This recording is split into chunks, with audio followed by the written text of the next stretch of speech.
Muchas gracias.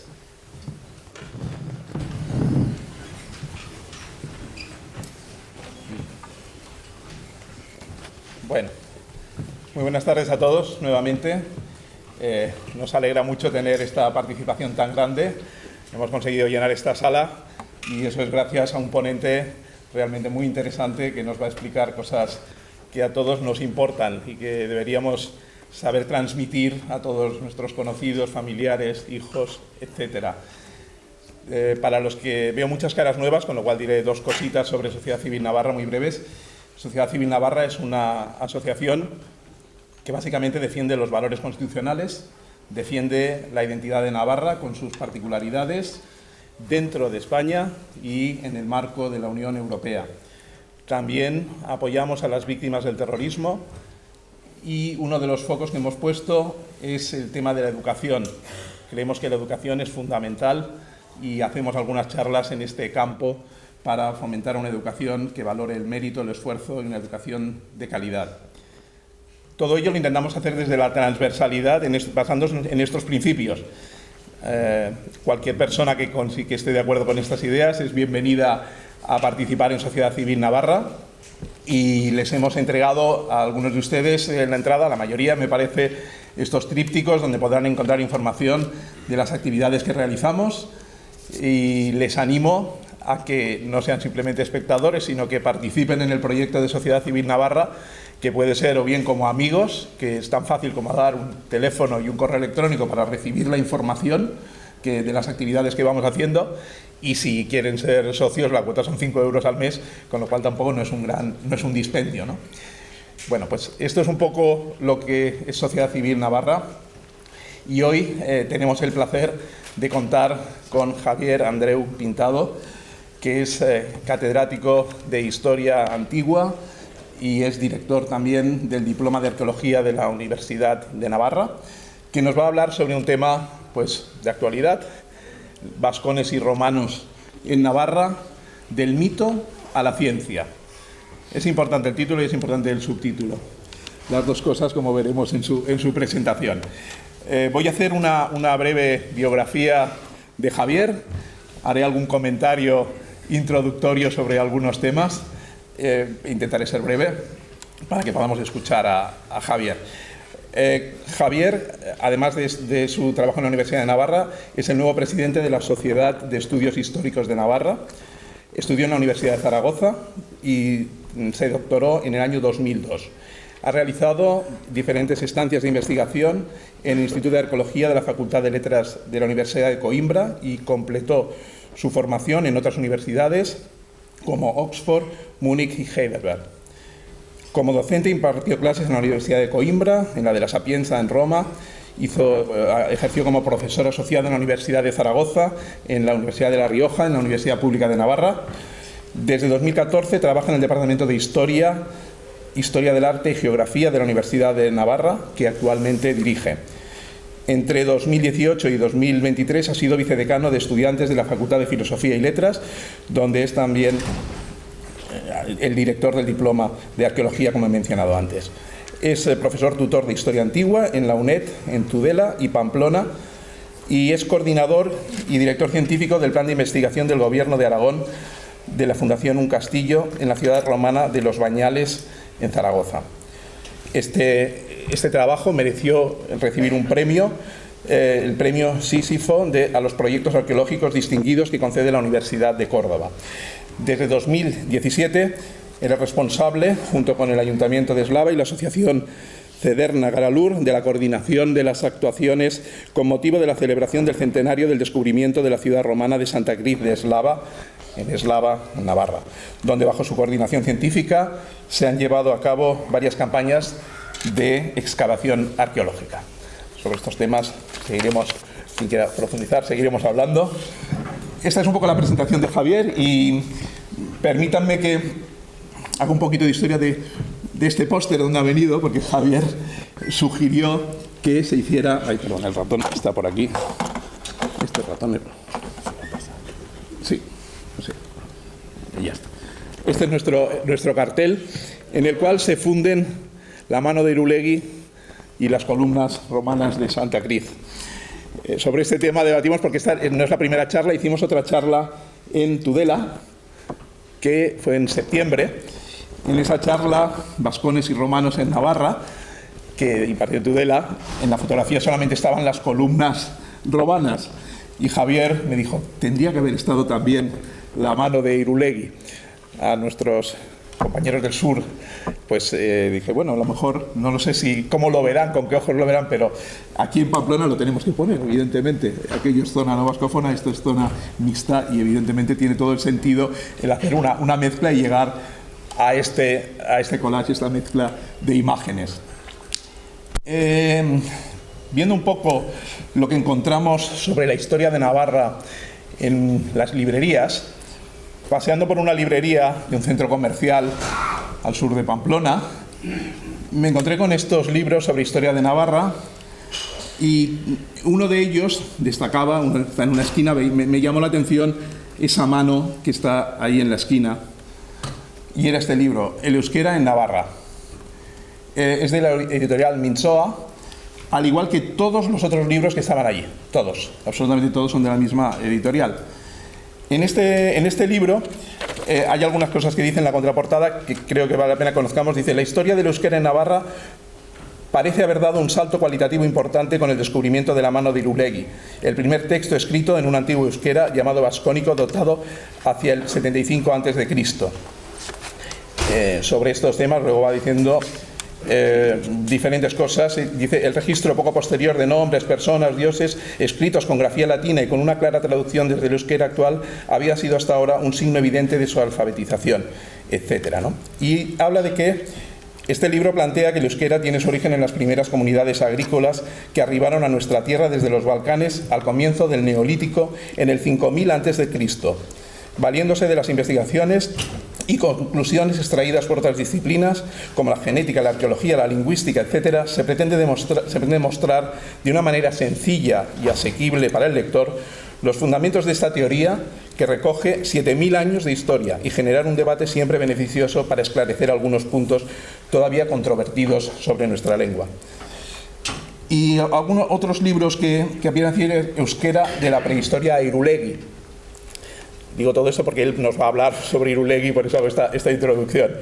En este otro libro, la contraportada dice lo siguiente: la historia de Euskal Herria está cambiando por momentos. Las aportaciones genéticas, las excavaciones arqueológicas y los estudios lingüísticos avanzan a un ritmo que a los ciudadanos muchas veces nos cuesta seguir.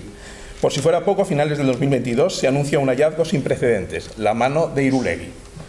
Para comprender la dimensión de este descubrimiento, este libro nos sitúa en plena Euskal Herria en el primer milenio antes de nuestra era, en un momento en el que se traza la frontera entre la historia y la prehistoria.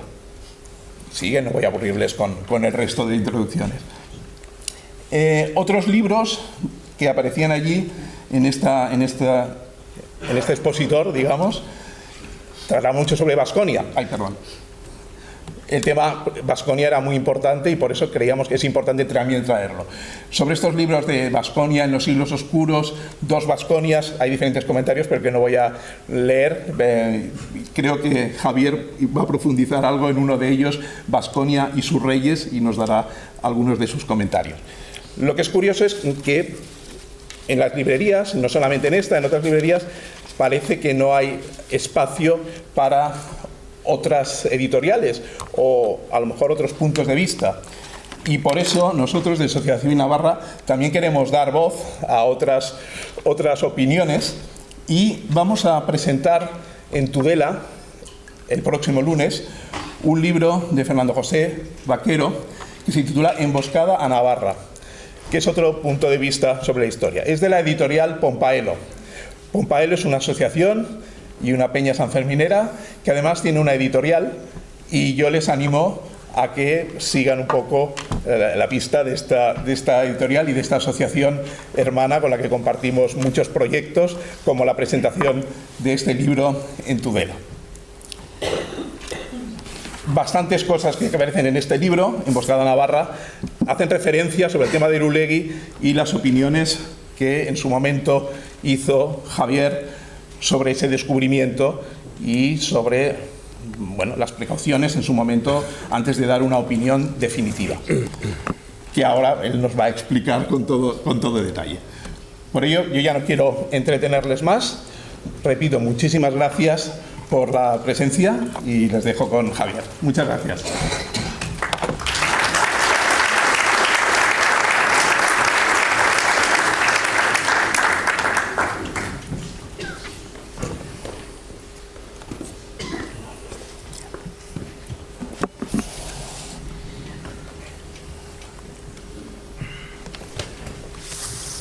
Es que ricasco, Eduardo. Muchas gracias, Eduardo. Buenas tardes a todos. Arratsaldeon guztioi. Bien, es un placer realmente estar aquí con el auditorio lleno y tengo que empezar agradeciendo a Sociedad Civil Navarra haber organizado esta charla, cuya génesis ya se ha explicado hace unos minutos, y también al Civivox de Iturrama, porque vuelve a acoger una charla sobre un tema como este. En abril de 2018 se llenó el salón que hay justo aquí encima, unas 100 personas, calculo, para una conferencia organizada por la asociación Doble 12 en torno también a los vascones en Navarra.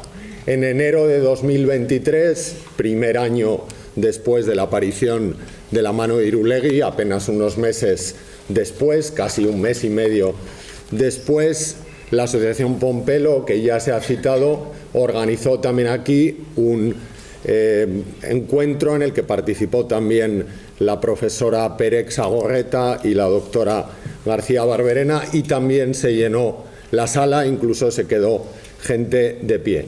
Sociedad Civil Navarra lo ha puesto más difícil todavía, porque cuando ayer me dijeron que aquí cabían 200 personas, pues sencillamente me asusté y pensé que no se iban a congregar tantas personas para escuchar hablar sobre esta cuestión.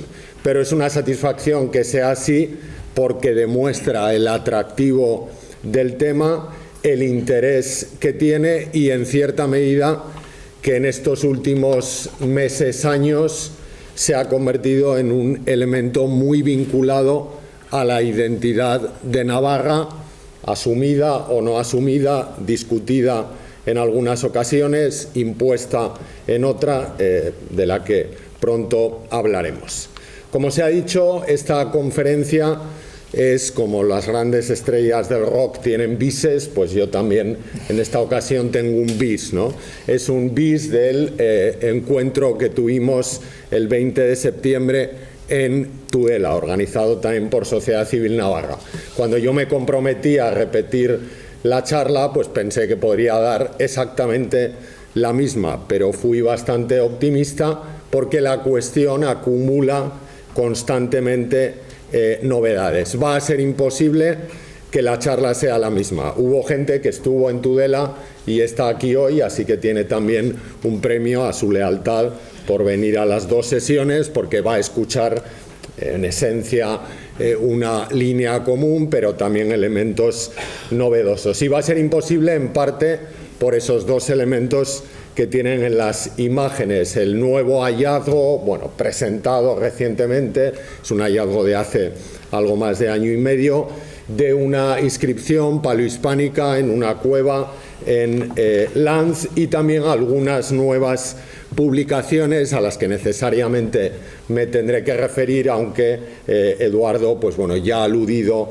a los problemas que presentan algunas de ellas. Publicaciones que además, con muy buena voluntad por quien las edita, en este caso fue el Diario de Noticias de Navarra, pues se encuentran acomodo al final en muchas casas y se convierten en el referente para mucha gente sobre la historia antigua de Navarra y la historia tardo-antigua, digamos así, de Navarra. El libro en concreto, Vasconia y sus reyes, hablaba más del mundo tardo-antiguo, y yo me voy a referir sobre todo no tanto a esa Vasconia medieval como a la Vasconia, aunque los textos nunca la llaman así, pero entiendan y permitan la licencia, a la Vasconia de la antigüedad, los vascones de la época prerromana y romana.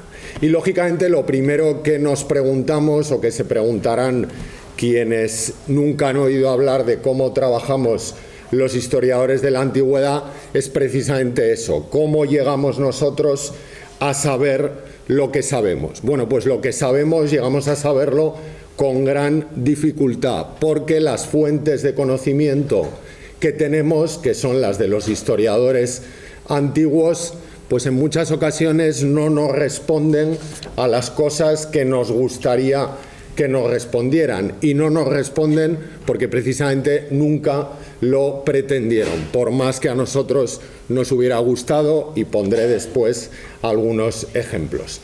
Lógicamente, cuando es difícil conocer un pasado tan antiguo con cierta exactitud, eso genera, y es algo tan antiguo al menos como el historiador Tucídides, que surjan mitos, que aparezcan invenciones, creencias que se van heredando y que se convierten en tópicos. Tucídides, que es el padre de la historia, el fundador de la historia como disciplina, ya en la historia de las guerras del Peloponeso dice que en general la gente tiende a dar crédito a todo lo que le cuentan sobre el pasado sin ningún tipo de comprobación. Aunque mis estudiantes de mundo clásico, que algunos están por aquí, saben de mi debilidad por Tucídides, esto no es algo que se diga desde el siglo V. Otro historiador muy conocido, más contemporáneo, que nos dejó no hace mucho, Eric Hobsbawm, señalaba que si a esa ausencia de ciencia que genera mitos se le añade un ingrediente que es el nacionalismo, el resultado es la aparición de mitos disfrazados de historias, de anacronismos, omisiones, descontextualizaciones y, en casos extremos, mentiras. Me parece que no hay mejor diagnóstico que el que hizo Hobsbawm en los años 90. De hecho, el propio Hobsbawm atribuía a los historiadores una función que también Tucídides destacaba, de contribuir a recordar aquello que las sociedades quieren olvidar. No leo el resto del diagnóstico de Hobsbawm porque quizá algunas partes son extraordinariamente fuertes, pero sí que es cierto que en torno a los mitos que existen sobre la Navarra antigua hay cuestiones de las que los no profesionales saben poco o nada, pero tampoco les importa conocer cómo fueron en realidad. Bien, ¿y qué mitos son esos? Están entrando en materia. Bueno, pues quizá podíamos hojear los libros de Minsoa que citaba Eduardo, pero bueno, yo, que a veces soy un poco vago, pues he preguntado a la inteligencia artificial, al ChatGPT, quiénes son los vascones, qué sabemos sobre los vascones. Y voy a enumerar 5 asuntos que el ChatGPT responde hoy cuando le preguntamos sobre los vascones antiguos. Los vascones antiguos fueron un pueblo que habitó la región que hoy en día se conoce como País Vasco. Falso. Los vascones antiguos nunca ocuparon el territorio del País Vasco, ni durante la antigüedad, ni en el periodo inicial del mundo medieval. Más adelante, el ChatGPT dice: sin embargo, se cree que eran un pueblo de origen celta que hablaban una lengua preindoeuropea, el euskera.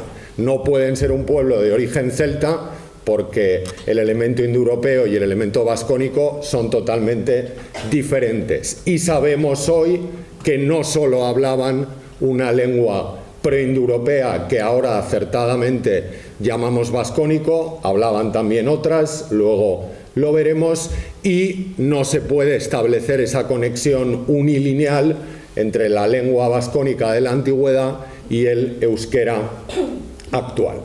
En tercer lugar, y esto se ha repetido recientemente en artículos en prensa, el ChatGPT dice que los vascones tenían una sociedad organizada en tribus independientes. No sabemos nada de eso respecto de los vascones, que cuando aparecen en las fuentes aparecen como un único pueblo, a diferencia de los celtíberos, donde sí hay lusones, titos, velos, arébacos y una variedad tribal mayor que la que las fuentes registran para los vascones.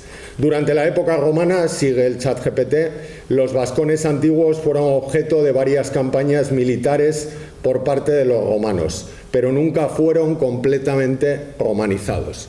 Falso, no hay ninguna noticia en los textos de enfrentamientos entre vascones y romanos. Este es un mito que parece mentira que siga retroalimentándolo la inteligencia artificial, pero es preocupante porque al final la inteligencia artificial se nutre de todo lo que hay por internet y de todas las publicaciones que circulan por la red y lanza un diagnóstico que es válido también desde el punto de vista social. Si los vascones no hubieran estado nunca completamente romanizados, probablemente ustedes no estarían aquí esta tarde escuchándome a mí, porque no hubiera aparecido la mano de Irulegui, que es una muestra de adquisición por los vascones de un hábito netamente clásico y romano, como es el de grabar inscripciones y el de hacerlo además en bronce, y por tanto, bueno, pues se hubiera cambiado nuestra percepción de ese pasado. Quizá el quinto punto, que los vascones derivaron en el reino de Navarra, bueno, quizá más en el de Pamplona, ¿no? Pero bueno, que llegó a ser uno de los reinos más importantes de la península ibérica. Bueno, pues si esto fuera un examen le daríamos un punto al ChatGPT, porque en el resto, como han visto, pues no se acerca en absoluto a la realidad. Esos mitos se han ido creando progresivamente, ¿no?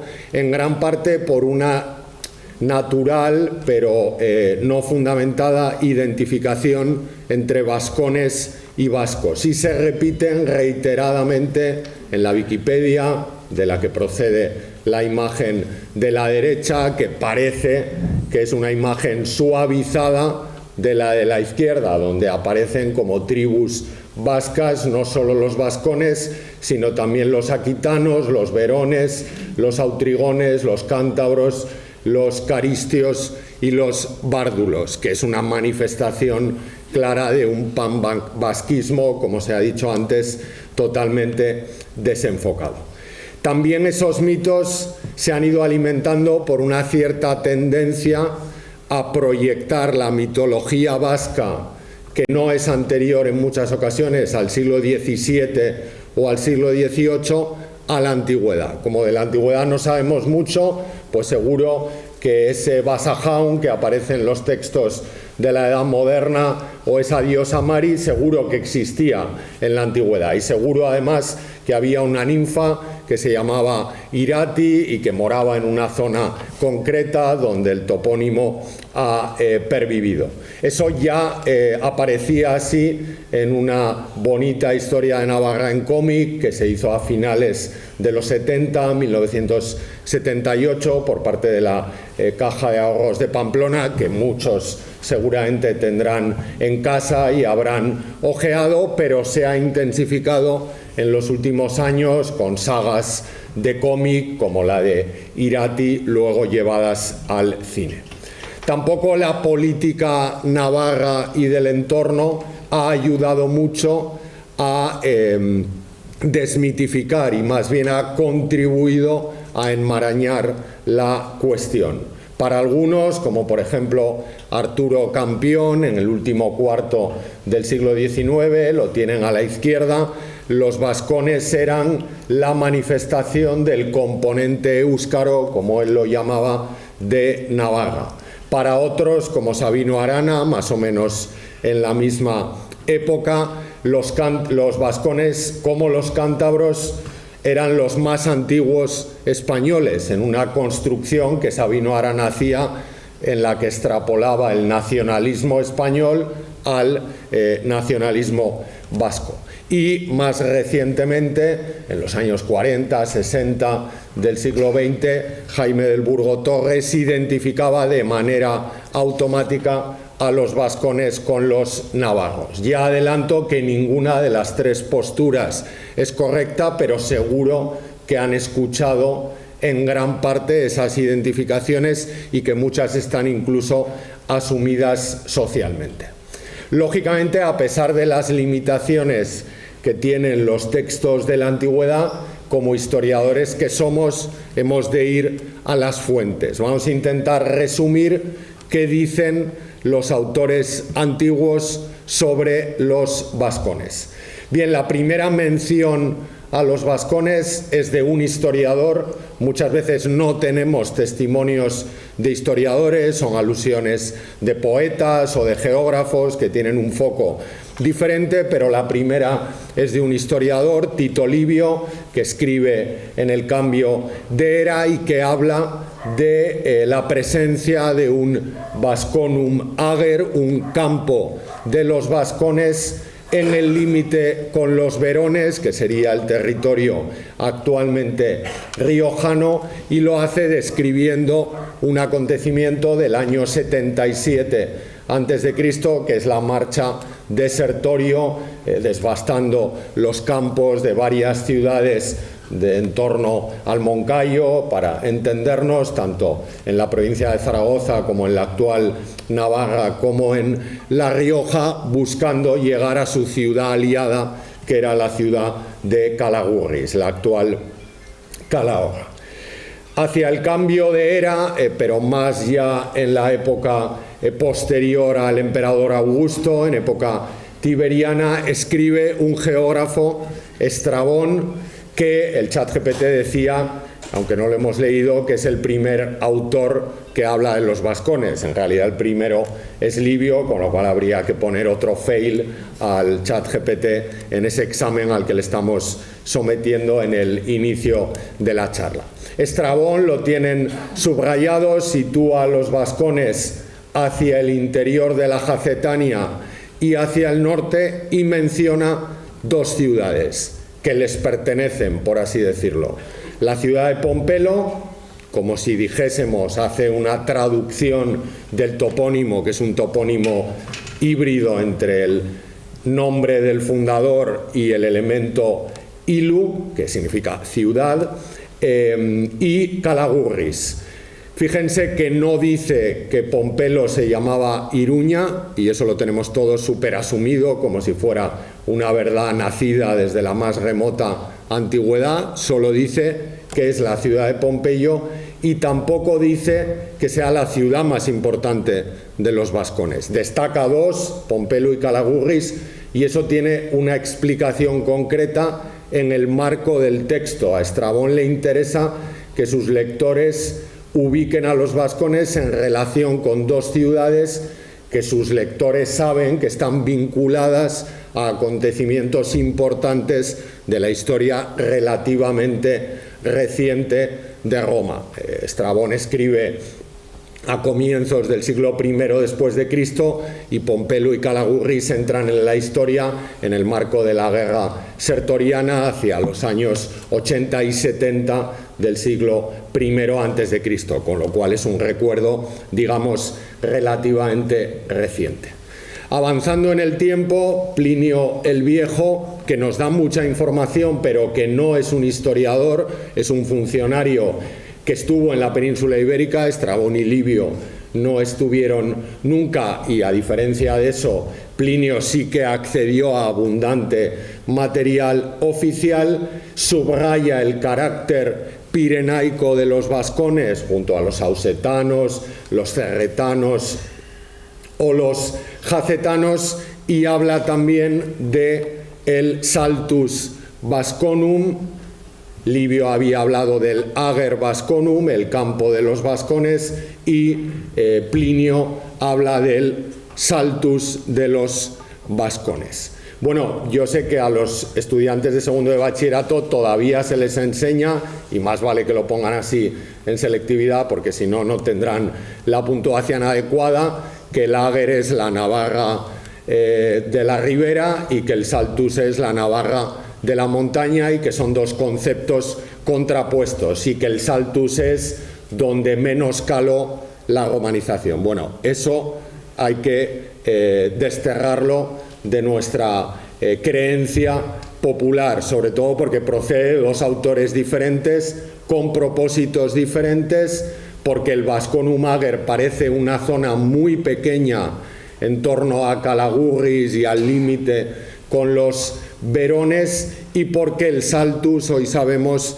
que es un término administrativo muy propio de la documentación que maneja Plinio, que indica la existencia de un distrito minero que estaría en contexto o que estaría en relación con él la inscripción de Lanz, como más adelante diré.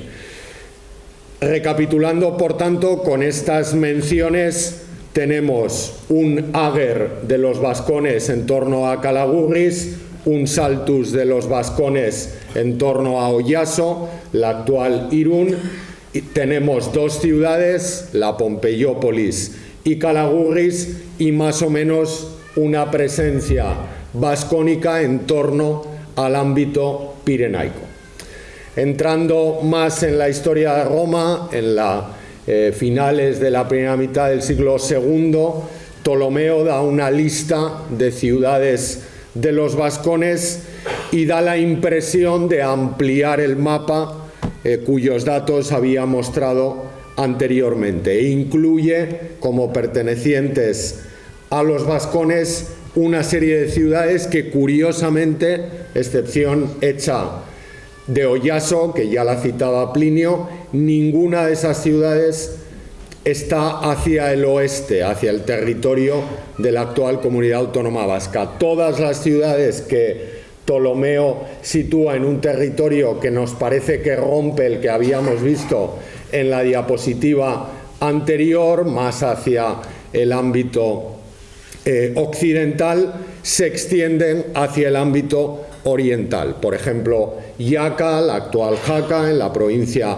de Huesca, Alaún, la actual Alagón, en la provincia de Zaragoza, Segia, la actual Ejea de los Caballeros, en la comarca de las Cinco Villas de Aragón, o Gracurris, la actual Alfaro, en la comunidad autónoma de La Rioja actual. El texto de Ptolomeo ha tenido en la fabricación de esos mitos bastante trascendencia. Por una parte, nos ha permitido, un poco comoditatis causa, como dice la diapositiva, bueno, pues poner unos límites al territorio vascón y entender que el territorio vascón es el abarcado por los territorios de todas las ciudades que Ptolomeo cita como vasconas. También hubo un tiempo en el que se pensó que esa ampliación entre la época de Plinio el Viejo, años 70 del siglo I después de Cristo, y la época de Ptolomeo, hacia el 140 después de Cristo, se debía a que en algún momento Roma premió a los vascones porque no se enfrentaron a ella con territorios esquilmados a sus vecinos suesetanos, jacetanos o celtíberos e incluso sedetanos. Hoy en día esa tesis está superada porque nace de una conversión de estas etnias como en pequeños estados, que en cierta medida está detrás también de esta exaltación de lo vascónico en la que hemos incurrido mediáticamente últimamente, con lo cual tampoco estamos tan lejos de ese paradigma. Es verdad que, aunque las referencias que he traído hasta aquí eran las fundamentales, bueno, pues hay otras noticias, podemos decir así, menores, que conviene recapitular. Por ejemplo, un poeta de época Flavia, Silio Itálico, hace a los vascones aliados, mercenarios de Aníbal, el general cartaginés. Parece que es solo una licencia poética sin base histórica. Un historiador, Tácito, añade que se conformaron cohortes de vascones en época del emperador Galba, entre el año 68 y 69 después de Cristo. Esto sí que está argumentado porque aparecen una serie de diplomas militares desde época de Adriano en adelante, donde alude ese diploma a las cohortes de vascones que están recogidas en el libro de las historias de Tácito. Y los últimos autores, que son todos ellos del siglo IV, inciden en un tópico que es el del salvajismo, la barbarie de los vascones. Tópico que nace de que cuando la ciudad de Calagurris, aliada de Sertorio, es tomada por el bando senatorial del general Pompeyo.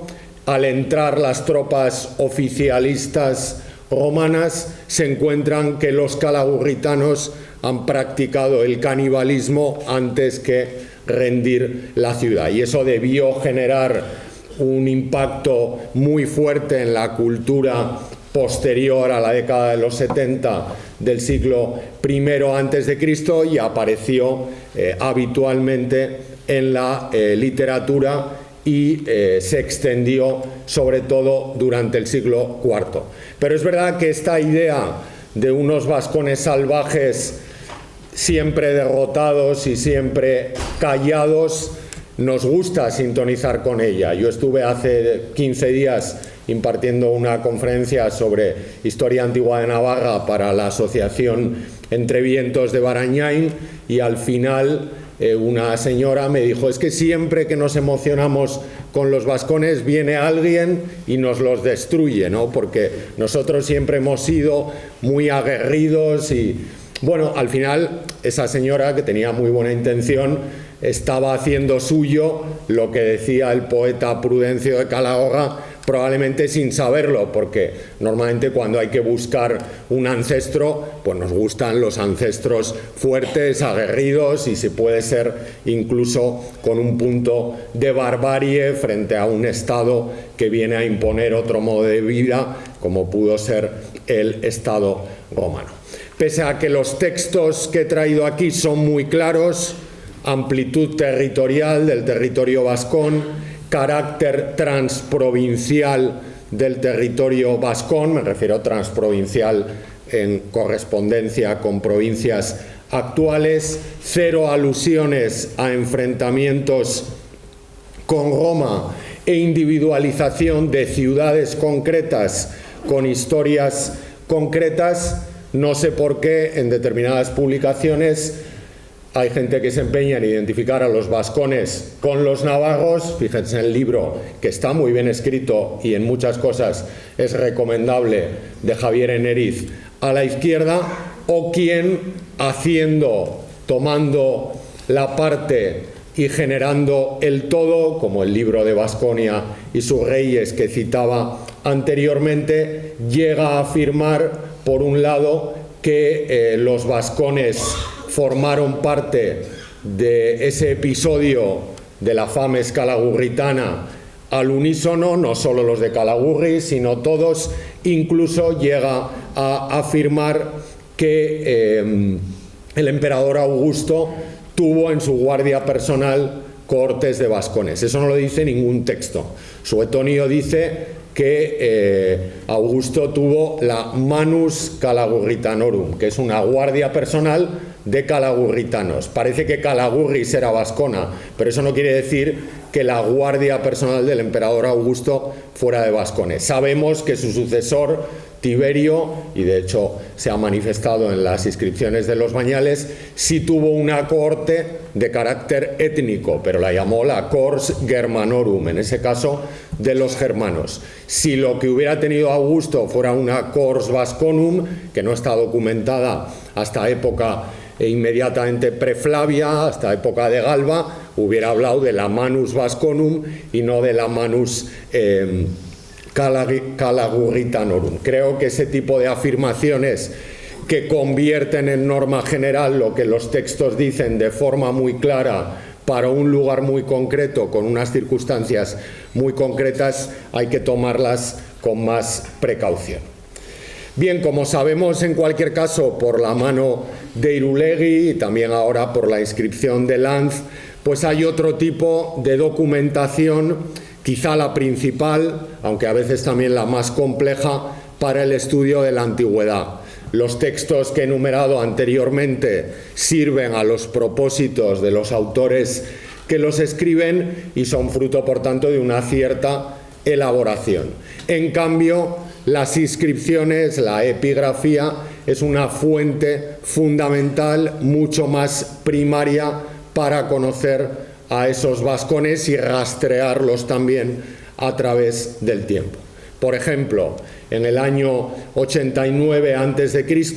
se concede la ciudadanía romana en virtud de su virtus, de su valor, a una serie de jinetes de la ciudad de Segia, una ciudad que Ptolomeo afirmaba que era vascona, algunos de los cuales tienen nombres claramente vascónicos. Por ejemplo, Agirnes, por ejemplo, Nalbeaden, por ejemplo, Aganes y, por supuesto, Enegues, la primera atestiguación del eneco que se oye tanto en Navarra, es del año 89 a.C., o sea que hay algún eneco o algún Íñigo, pues se puede acostar hoy sabiendo una cosa más, que siempre hace ilusión cuando es en relación al nombre de cada uno.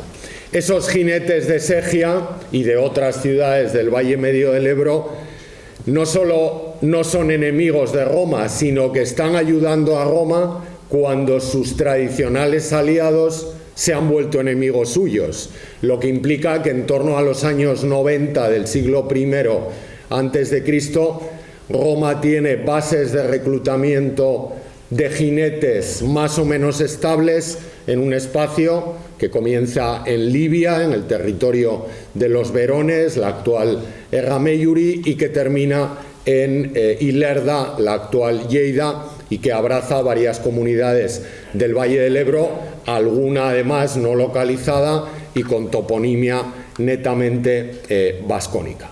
Junto con esos vascones o individuos con onomástica vascónica, también pudiera ser que no fueran vascones, pero que se pusieran el nombre porque les resultaba sugerente, como yo podría tener un hijo y llamarlo Brian y no soy americano, pero bueno, ese tipo de costumbres también se daban en las sociedades antiguas.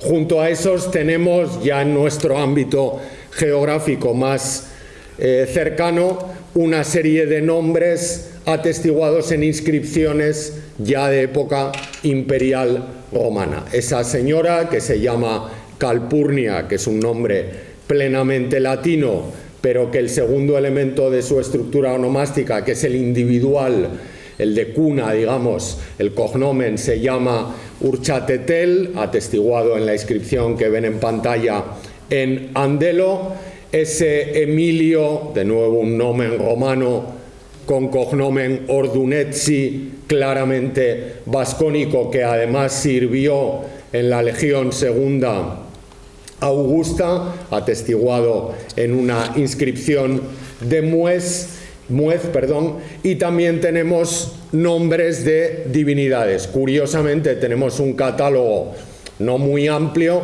pero en ninguna de ellas, de las inscripciones que las atestiguan, está citada la mítica diosa Mari, que no tiene ninguna presencia en las fuentes antiguas, ¿no? Creo que a la hora de inventar mitos, la epigrafía es una fuente que conviene consultar. Por ejemplo, esta parece que es diosa Selatse, de una inscripción de Barbarin. Está Urde, que está atestiguada en una inscripción de Muzki. Está Errensa, atestiguada en una inscripción de Larraga, y está Itzakurrine, que es singular porque frente a los otros casos en los que los dedicantes tienen nombres Domitia materna, típicamente latinos, en este caso el Abisunsonis sí que tiene un carácter claramente vascónico, que permite conectar al dedicante con la deidad vascónica a la que rinde culto en esa inscripción. Hay zonas, es cierto, han visto, si han ido recorriendo mentalmente el mapa de Navarra, pues muy variadas, pero en algunas se concentran las evidencias. Por ejemplo, en la inscripción de Lerga, en la Navarra Media Oriental, en la comarca de Sangüesa, donde aparecen 3 antropónimos vascónicos, o muy cerquita en Ujue, donde aparece también una divinidad en esta inscripción y en otra, está duplicada, que es la divinidad Lacuberi. A esta lista tradicional de inscripciones que se incorporan al repertorio epigráfico de Navarra pues desde los años 40, 50 del siglo XX, otras son hallazgos más recientes, se añadió en junio la divinidad Larra, cuyo dativo, la RAE, aparecía atestiguado en esa inscripción de Larumbe, que también se ha convertido en una especie de mito de la religión vascónica, cuando la dedicante, Valeria Vitela, no puede tener un nombre más romano que el que porta. Si ustedes van a Italia, yo voy la semana que viene, y piden carpaccio de vitello, les entenderán perfectamente, porque hay una pervivencia entre la vitela, el vitulus y el vitello actual, con lo cual muy probablemente la dedicante a Larra era una romana, probablemente por la estructura onomástica quizá venida de la narbonense, y que se encuentra con un culto más o menos arraigado con el que trata de simpatizar. Es decir, la divinidad es vascónica, pero la dedicante no lo es en absoluto, o nada permite suponer que lo fue. De hecho, es la versión femenina, Vitela, del Vitulus, Quintus Sempronius Vitulus, que tenemos atestiguado en varias inscripciones de los bañales. Hasta ahora había sido el único Vitulus, ahora tenemos la variante femenina que teníamos en la península ibérica.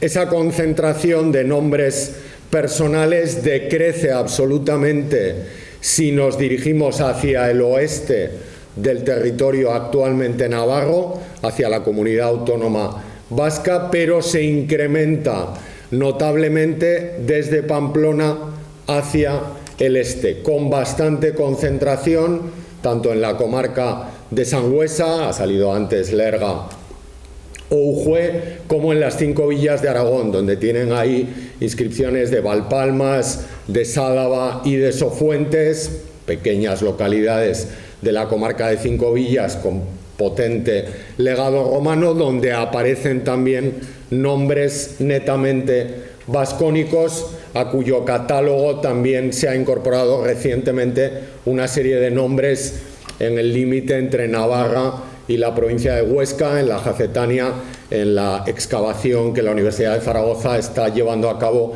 en el Forao de la Tuta, en Artieda de Aragón, muy cerca del embalse de Yesa. Hay, por tanto, una fuerte concentración de onomástica vascónica al este del territorio vascón, coincidiendo también con la zona sombreada en el mapa de la izquierda, en la que se concentran los nombres de ciudad que también se explican desde la lengua vascónica: Iturisa, Pompelo, Nemanturisa y Luberis, que ha mantenido en el topónimo vasco actual de Lumbier prácticamente una continuidad que es bastante inusitada, Segia, la propia Laún, bueno, y otros que no vamos a detallar. Con todo, es una concentración de evidencias muy escasa. Comparen la presencia de nombres de dioses, de nombres de persona y de nombres de lugar en época romana en lengua vascónica al otro lado del Pirineo, en Aquitania. Este mapa es del profesor Gorrotxategi, con las poquísimas evidencias que hay al sur del Pirineo, y que ha llevado a algunos historiadores a pensar si a lo mejor estos vascones que aparecen en el territorio del Valle Medio del Ebro no son un fondo de saco de los que mayoritariamente ocupan el territorio aquitano. En noviembre de 2022 se presenta la mano de Irulegui, esa inscripción ya icónica para todos los navarros, grabada sobre una esgrafiada, sobre una lámina de bronce, con 4 líneas de texto y unas líneas que pueden ser líneas guía o que pueden ser las propias líneas de la anatomía de las manos humanas, con un texto que está escrito en un signario ibérico adaptado para expresar sonidos que son propios de la lengua vascónica. Esos signos, que en el momento de la presentación de la mano se calificaron de un subsistema del signario ibérico, han pasado los meses y ahora ya se habla a mi juicio con bastante ligereza, de un signario vascónico. Luego diré algo sobre esto. Ya la conocíamos en parte porque en algunas de las llamadas cecas vasconas los tienen los signos marcados tanto en la lectio de la mano de Irulegui como en los reversos de las monedas. Bueno, pues aparecían esos signos que, bueno, pues habían llamado ya la atención de los filólogos como adaptaciones del signario de los íberos para expresar sonidos de la lengua de los vascones.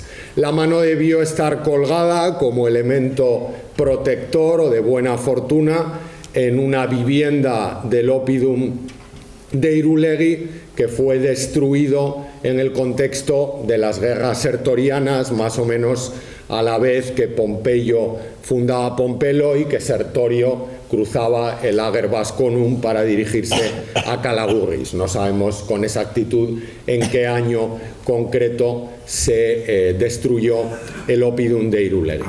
La presentación, como ustedes saben, contó con la presencia de la presidenta del Gobierno de Navarra en noviembre del año 2022 en el Palacio de Aranguren.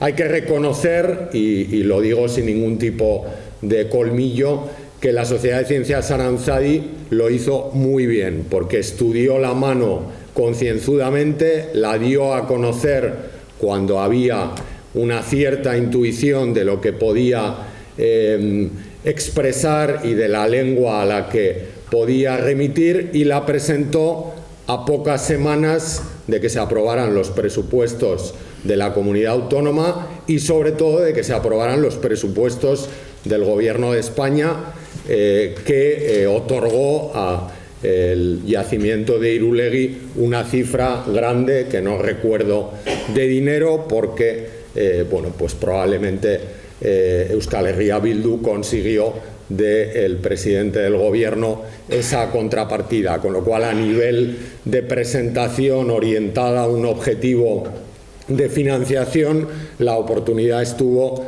totalmente bien escogida. En el día de la presentación, el 14 de noviembre de 2022, los lingüistas que han estudiado la mano, el profesor Gorrotxategi y el profesor Velaza, señalaron muchas cosas, pero voy a señalar fundamentalmente dos. La ecuación Sorioneku, ya saben que luego se ha leído mejor Sorioneke, con el sustantivo vasco Sorion, que permitía pensar ese carácter de buena fortuna otorgado a la mano y que junto con la comparecencia de esos signos adaptados, como decía el profesor Velaza, está también subrayado, del signario ibérico, bueno, pues se concluyó que era un texto en lengua vascónica. En parte también porque, como afirmó el profesor Gorrotxategi, había aparecido en esa zona entre Pompelo y las 5 villas de Aragón, donde todo indicaba que el dominio lingüístico era vascónico. Ahora, curiosamente, ha aparecido la inscripción de Lanz y se ha utilizado el mismo criterio, a pesar de que no está hacia el este, sino más bien hacia el oeste. Y creo que en ese sentido también hay que ser prudente. A partir de ese momento, la mano de Irulegui se convierte en un trending topic extraordinario en la web social. Algunos niegan la autenticidad y hablan de una falsificación, cosa que es bastante improbable, vamos, que es imposible, porque la cadena de custodia de la pieza, desde que aparece en la excavación en el 21, me parece que es hasta que se presenta, fue totalmente ejemplar por parte del equipo del Servicio de Arqueología de la institución Príncipe de Viana. Otros, por el parecido de la mano con las manos entrelazadas de las téseras de hospitalidad, interpretaron que la mano remitía no a la lengua vascónica, sino al celtibérico. En realidad, aunque el parecido es formal, es sencillamente una coincidencia por el valor también simbólico que tiene la mano, en este caso probablemente en el de Irulegui una mano cortada y no una mano entrelazada como la que se utiliza como símbolo de acuerdo y de pacto en esas téseras celtibéricas. Y algunos, y bueno, algo de lo que ha citado Eduardo esta mañana al comienzo de la charla, es que esta mañana me ha contado que lo iba a decir, encaja un poco con esto. Bueno, pues digamos que se vinieron arriba y afirmaron que la mano de Irulegui iba a ser algo así como la piedra Roseta del euskera, y se estableció la ecuación lengua vascónica, que fue el término utilizado por el profesor Gorrotxategi y el profesor Velaza, lengua de los vascones, euskera. Una ecuación que ya casi, a partir de la mano de Irulegui, todos hemos asumido, tanto que la mano de Irulegui se ha convertido en un símbolo de la vasconicidad de Navarra, cuando ahora veremos que hay algunas dudas para legitimar esa utilización de la mano como símbolo de la realidad a la que aludía. La aparición de la mano hizo también que volvieran a aparecer viejos tópicos y viejos mitos que pensábamos superados, sobre todo en las redes sociales y en los medios de comunicación. Se hablaba de que los vascones, fíjense, eran aguerridos, otra vez el tópico de la bruta gentilitas, ¿no?, que decía Paulino de Nola en el siglo IV, diestros con la agricultura, como todas las sociedades antiguas, por otra parte, de la península ibérica y de cualquier sitio, y se llegaba a afirmar que el yacimiento de Irulegui había sido arrasado por tropas romanas. Bueno, había sido arrasado por tropas romanas, como romanos eran los que vivían dentro y sustentaban una causa concreta en una guerra civil que dividió el territorio vascón y las poblaciones del Valle Medio del Ebro. Tan es así que incluso se fabricaron durante esos días mitos que nunca habían existido. Por ejemplo, cuando en septiembre de 2023 el equipo de la Sociedad de Ciencias Aranzadi rindió cuentas de los resultados de la primera campaña de excavaciones posterior a la aparición de la mano de Irulegui, se llegó a afirmar que los materiales que habían encontrado demostraban que la romanización del pueblo vascón fue paulatina y menos brusca de lo que se creía. Nunca se creyó que la romanización de los vascones fue brusca, sencillamente porque no hay ninguna noticia de una imposición por parte de Roma.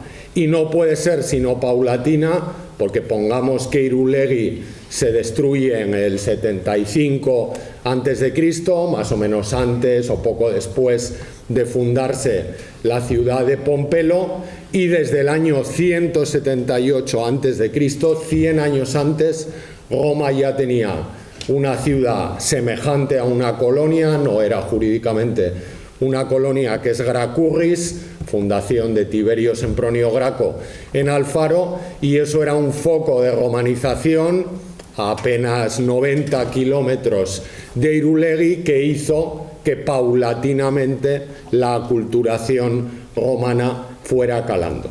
Una ciudad, por cierto, Gracurris, con topónimo romano, pero de la que las fuentes antiguas sí que dicen que se llamó Ilurquis en época prerromana, con ese componente ilu claramente vascónico que tenemos en Irún o en la invención, digamos, del nombre de Iruña. Quiero decir que cuando las fuentes quieren decir cómo se llama una ciudad, que se refunda ocasionalmente, como en el caso de Gracurris, lo dicen.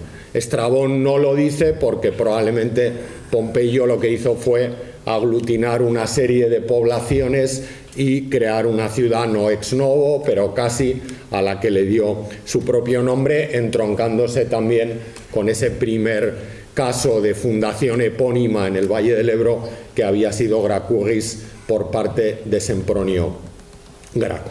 Ese boom informativo, esa sobreexposición de la mano de Irulegui entre noviembre de 2022 y septiembre de 2024, borró prácticamente de un plumazo todas las conclusiones a las que desde los años 80 hasta 2022 la ciencia moderna había llegado en torno de los antiguos vascones, algunas estimuladas por libros como los que aparecen en pantalla, en algunos de los cuales he sido yo editor y tengo alguna contribución, pero que firman muchos otros colegas y amigos. Esas conclusiones apuntaban sobre todo a dos realidades. Probablemente la existencia de la etnia vascona es una invención por parte de Roma, que crea ese término con un sentido totalmente artificial, a diferencia de lo que pasa en otras etnias próximas. Esto está tomado de la voz vascones, del diccionario ACAL de la Antigüedad Hispana, que coordinó el profesor Roldán, que fue catedrático en Salamanca y últimamente en la Complutense de Madrid antes de jubilarse, y que bueno, es un buen libro al que recurrir para, con fecha 2006, saber qué se decía sobre los vascones. Y el segundo punto de acuerdo es que probablemente Roma crea esa etnia artificial para individualizar en un territorio donde mayoritariamente hay poblaciones ibéricas y poblaciones celtibéricas a unos señores que son diferentes pero que viven en medio de una profunda diversidad cultural. El profesor Fernando Wulf, catedrático de Historia Antigua en la Universidad de Málaga, lo publicó en uno de los libros que he proyectado hace un par de diapositivas, hablando de que probablemente el término vascón no definía una etnia homogénea, sino a un conjunto de poblaciones diferentes a las de los territorios colindantes.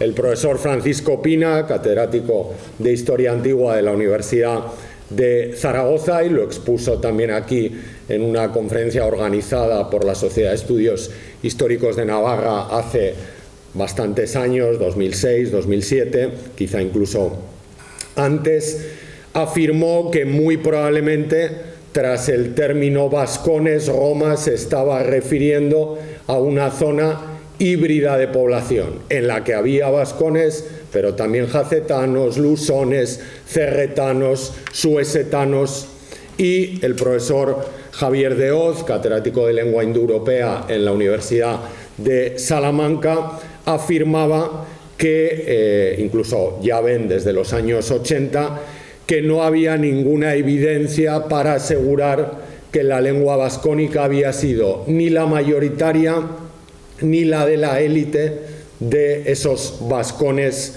de las fuentes antiguas. De hecho, hay una prueba de que eso estaba totalmente asumido, que, hombre, por lo menos da que pensar. En 1993 se publica ese broncecito que, por el sistema como están esgrafiados a través de un puntillado los signos, recuerda bastante a la técnica de grabación o de esgrafiado de la mano de Irulegui, pero es que además procede de Aranguren. No se sabe el lugar exacto, pero bueno, si no es de Irulegui, es del entorno del valle de Aranguren. Los profesores Javier Velaza, ya citado varias veces, y mi maestro, el profesor Beltrán Lloris, cuando publican el broncecito en el año 1993, dicen literalmente que la mixtura cultural señalada para el territorio vascónico y el contexto histórico en el que parece inscribirse el bronce de Aranguren proporcionan un telón de fondo adecuado para explicar el carácter híbrido de esta inscripción. Hablan de un ámbito vascónico de mixtura lingüística demostrada y subrayan, como había dicho el profesor Fatás hace bastantes años, la condición de trifinium, de encrucijada cultural del territorio vascónico. Seguro que no oyeron ninguna de esas expresiones el 14 de noviembre de 2022, ni las han escuchado posteriormente. Proceden de un análisis de un bronce que es estrictamente idéntico en técnica compositiva y en procedencia geográfica al bronce de la mano de Irulegui. La mano de Irulegui es verdad que ha servido para demostrar que los vascones, contra lo que pensábamos, eran vascones ágrafos, eran gente que no necesitaba escribir. Esto es muy gracioso porque yo publiqué en mi blog, esto no es autorrepresentación, pero lo pueden consultar, Oppida Imperii Romani, cuando se hizo en el Archivo de Navarra una exposición sobre los orígenes del euskera titulada Navarrorum, pues bueno, hice hablar a algunos de los expertos que han ido desfilando por aquí. Y alguien anónimo, porque hay gente que se divierte poniéndole verde a uno sin dar la cara, ¿no? Bueno, pues escribió que lo que yo decía ahí no tenía ningún sentido porque es que los vascones nunca necesitaron escribir su lengua y por eso su lengua no se había atestiguado más allá de esa decena corta de inscripciones que cité anteriormente. Hemos pasado de convertir la ausencia de hábito escriturario de los vascones en dogma a hacer a los vascones, hombre, no diré autores del Quijote, pero totalmente cultivados y con una literacy, como se dice ahora, absolutamente extraordinaria. Por la mano, por algunos esgrafiados sobre cerámica que han aparecido en el Oppidum de Irulegui, por ese estilo, que es un objeto de hueso utilizada para grabar o escribir textos. En todo este debate se ha subrayado que la lengua vascónica era la lengua de los vascones y que al haber aparecido la mano de Irulegui en Navarra, la lengua vascónica era la lengua de la Navarra antigua. Si le preguntamos al banco de datos Hesperia, que es un banco de datos en lengua indoeuropea y paleohispánica en general y que permite ver en un territorio concreto qué inscripciones han aparecido, los puntos en rojo son las inscripciones paleohispánicas en ibérico, celtibérico o lengua vascónica que han aparecido en Navarra. Todas ellas absolutamente mezcladas entre elementos mayoritariamente celtibéricos, alguno sospechosamente quizá ibérico y otros vascónicos, pero los vascónicos me sobran dedos de la mano para contarlos. El bronce de Aranguren, que ya les he presentado hace un momento, el mosaico de Andelo con discusión y la mano de Irulegui, que sería prácticamente el tercero. Luego están todas esas inscripciones ya de época imperial romana, pero escritas en lenguas anteriores al latín, inequívocamente vascónicas, solo tenemos las que he enumerado, como mucho 3, pero sin embargo el vasco o la lengua vascónica era la lengua mayoritaria de Navarra en la antigüedad. Creo que el elemento cuantitativo en este caso es bastante evidente.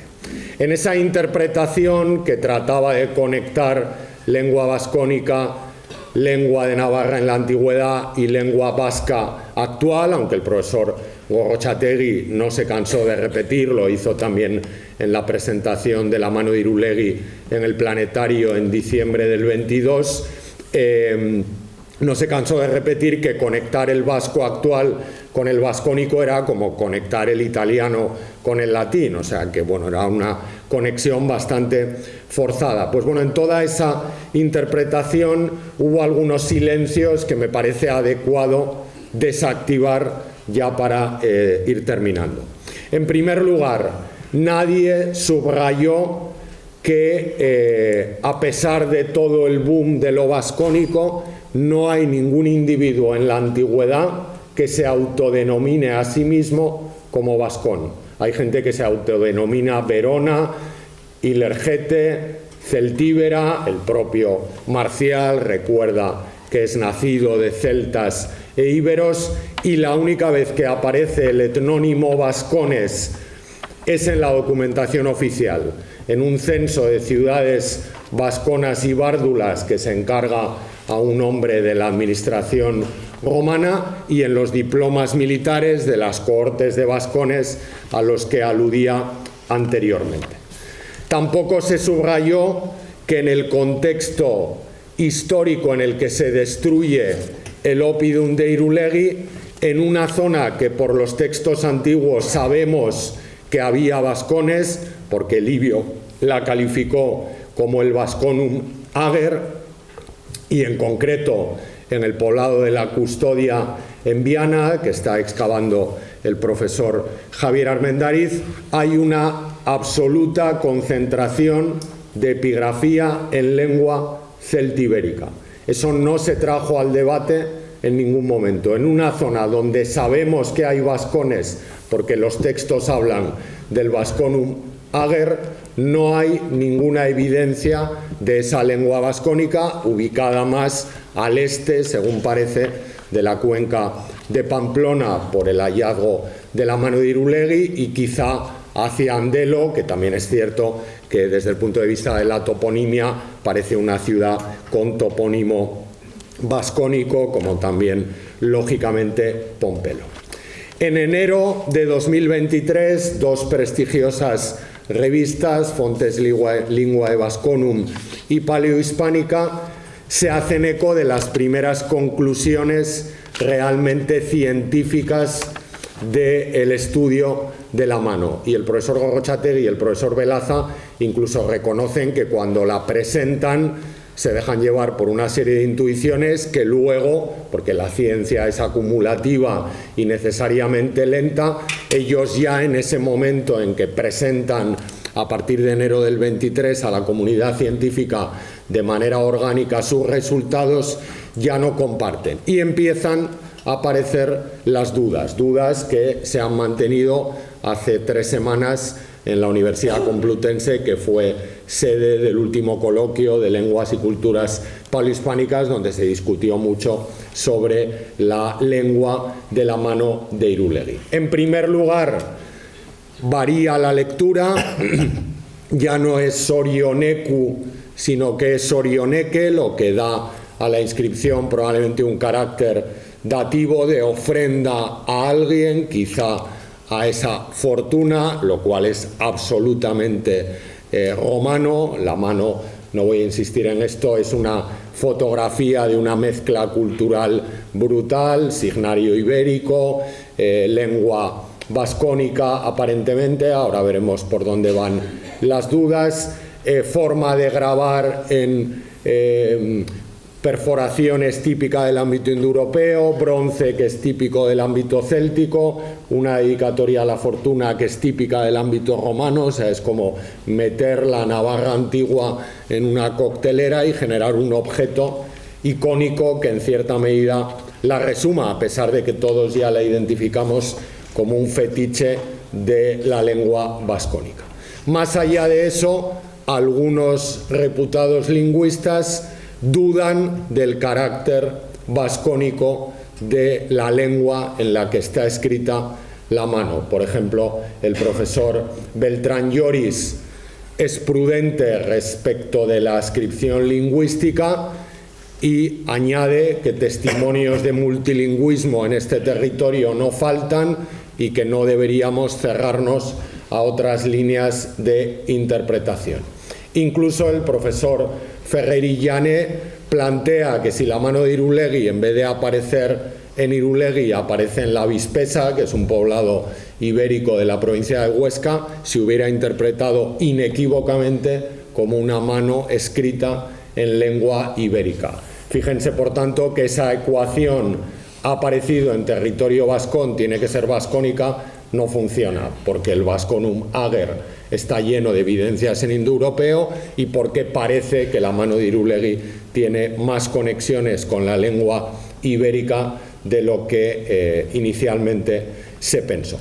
Pero es que incluso los editores príncipes, digamos, de la mano, cuando publican en 2024, este mismo año, a comienzos de año, en la revista Antiquity, más conclusiones en torno a la mano y al contexto arqueológico, que era sobre todo el objetivo de esa publicación, que es una revista de la Universidad de Cambridge, añaden dudas e incluso señalan que la conexión, si es lengua vascónica, de esa lengua y la lengua moderna vasca y el ibérico antiguo necesitan un análisis más en profundidad. Incluso en redes sociales, lo tienen ahí encartado, la revista Antiquity señalaba precisamente eso, que se presentaba en su número un documento tan icónico como ese, pero que la interpretación estaba todavía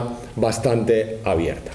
Pese a eso, hace 2 semanas la institución Príncipe de Viana da a conocer el descubrimiento hace algún tiempo, año y pico, en la cueva de Ayerdi 8, en la localidad de Lanz, de 3 signos en signario paleohispánico. Y se hace la misma ecuación que hizo el profesor Gorrotxategi. Pone Sorion Eku, emparenta con el Sorion vasco actual. Pone Icae o Igae en la inscripción de Lanz, emparenta con una mención del vasco del siglo XVII que está en Ollenart, que es un tratadista que habla bastante sobre vascones y aquitanos. Y se concluye que tiene que ser vascónica porque ha aparecido en un lugar de dominio lingüístico vascónico. Yo lo expresaba con esta gentil tribuna que me cedió Jesús Rubio y Nerea Lejos de Diario de Navarra, de una manera suave, ¿no? Pero aquí que bueno, ya estamos después de tanto rato en confianza, uno tiene la sensación de que después de 2 años no hemos aprendido nada, no digo de epigrafía paleohispánica porque es un mundo complicadísimo, sino de prudencia científica. No podemos estar utilizando para sentenciar el carácter vascónico de un documento los mismos argumentos que se utilizaron para sentenciar el primario carácter vascónico de la mano de Irulegui, que ya han visto que ofrece bastantes más dudas que certezas. Parece claro, por tanto, como señalaban el profesor Beltrán y el profesor Velaza en el estudio del broncecito de Aranguren, que Navarra fue un espacio de profunda diversidad entre elementos ibéricos, célticos y vascónicos, y que algunas zonas concretas acentuaron especialmente esa diversidad porque permiten rastrear mejor el componente vascónico. Una de esas áreas claves es la comarca de Sangüesa, donde se concentran evidencias de nombres personales, de nombres de divinidades y de nombres de lugar que sí que son explicables desde la lengua, como ahora llamamos acertadamente, desde la lengua vascónica. Es por eso, y no por otras razones, como también burdamente se ha dicho, que hemos subrayado, y yo estoy diciéndolo bastante antes de empezar a trabajar en Santa Cruz de Eslava, que el territorio de la comarca de Sangüesa y de las 5 villas de Aragón era el corazón del territorio de los vascones. Bueno, esta expresión yo no la utilizaba así, tiene un copyright que todos conocen, que es Mayorga Ramírez de Euskal Herria Bildu, que lo dijo una vez y se lo copié y se lo dije además porque me pareció un acierto también muy romántico por su parte. Yo sí que había sostenido que era la zona donde se concentraban esas evidencias. Incluso la tristemente desaparecida profesora Alicia Canto decía que el profesor Andreu tenía una obsesión por arrinconar a los vascones entre la comarca de Sangüesa y las 5 villas. Bueno,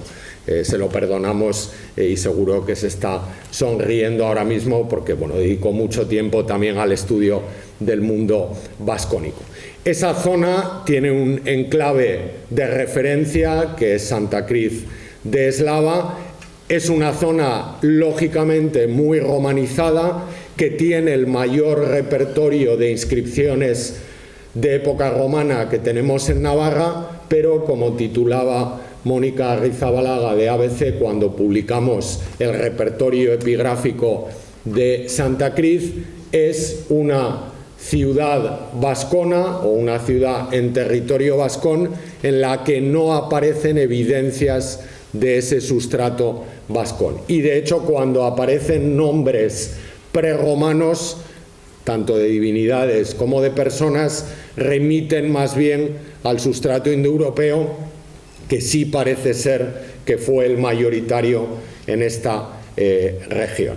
Es verdad que Santa Cruz de Eslava cuenta con un castro de unas 6 hectáreas, que luego duplica su extensión al convertirse en ciudad romana, cuya investigación fue capaz, en la última negociación, no la que se está desarrollando ahora, sino la anterior de la Ley de Presupuestos de Navarra, de poner de acuerdo desde a liberales conservadores, socialdemócratas y nacionalistas para dotar de dinero a la investigación del Castro Vascón de Santa Cruz, que puede permitir demostrar hasta qué punto esa zona es la zona neurálgica, el corazón del territorio de los vascones, y sobre todo cómo una ciudad en el corazón del territorio vascón incorporó rápidamente elementos netamente romanos, como ese templo del culto imperial, del que seguramente han oído hablar, y que se convirtió la ciudad, y es para nosotros así, en un espacio de tremenda hibridación cultural. Una ciudad romana que es verdad que hemos contribuido a poner en el mapa con un empuje ejemplar. La verdad es que muchas localidades de este país quisieran tener un ayuntamiento tan implicado en el patrimonio arqueológico y en la obtención de fondos como el Ayuntamiento de Eslava, y que a nosotros nos parece que es una piedra angular clave para seguir entendiendo, y termino ya, seguir desentrañando todos los claroscuros de esta relación entre los vascones y quienes nos hablaron de ellos, que son fundamentalmente los romanos en esta tierra nuestra de Navarra. Espero que el contenido de la charla haya permitido en cierta medida acallar el mito vasco, que es magnífico, que tiene una magnífica cultura, que habla una de las lenguas más antiguas de Europa, que nunca fue vencido ni por los romanos, ni por los visigodos, ni por los árabes. Un pueblo muy distinto al de los españoles. Este era el pensamiento de una persona que estaba absolutamente adoctrinada en esas falsedades, en esa creencia de creer que era un pueblo único, irrepetible y no romanizado. Yo creo que ha quedado bastante claro la romanización, pero si quieres incidir algo en el tema de la romanización de la comunidad autónoma vasca también, o quieres mencionar alguna cosa, o como tú quieras. Sí. Bueno, a ver, yo creo que ahora mismo el mito que durante mucho tiempo se sostuvo, como recordaba el ChatGPT, ¿no?, de que los territorios del País Vasco, hablo ahora de la comunidad autónoma vasca, no habían estado romanizados,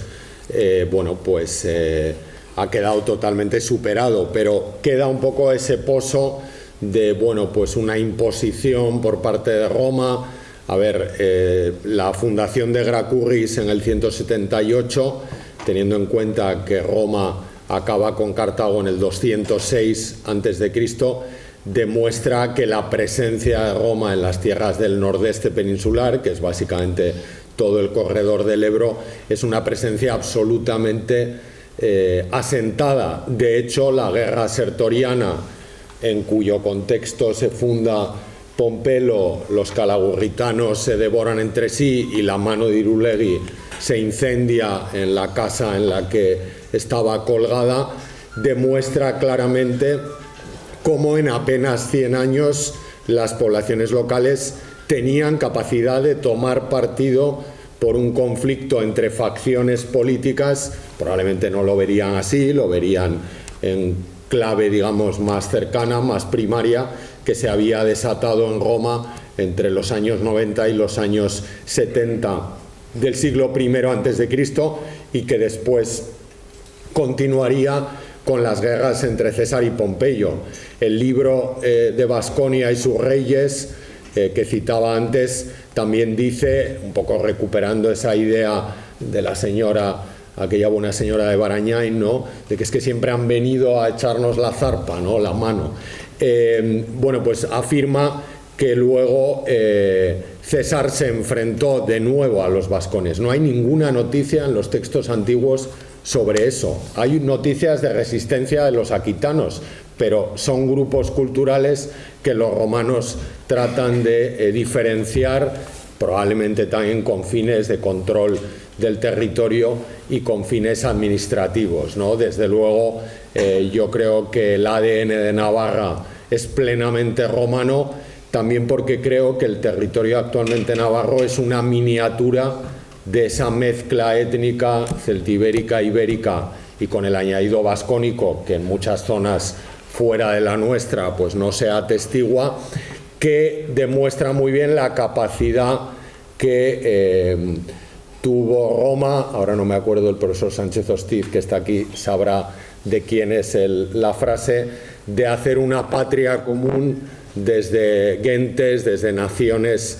bien diversas. No sé si es Helio Aristides o quién es, pero es una frase que resume muy bien esa capacidad de gestión de la diversidad que tuvo Roma y que desde luego en las tierras de Navarra, con esta mezcla cultural que documenta la epigrafía y las evidencias paleohispanísticas, pues bueno, es un buen resumen de esa relación entre una potencia externa y los grupos locales, que la encontramos un poco por todas partes, ¿no?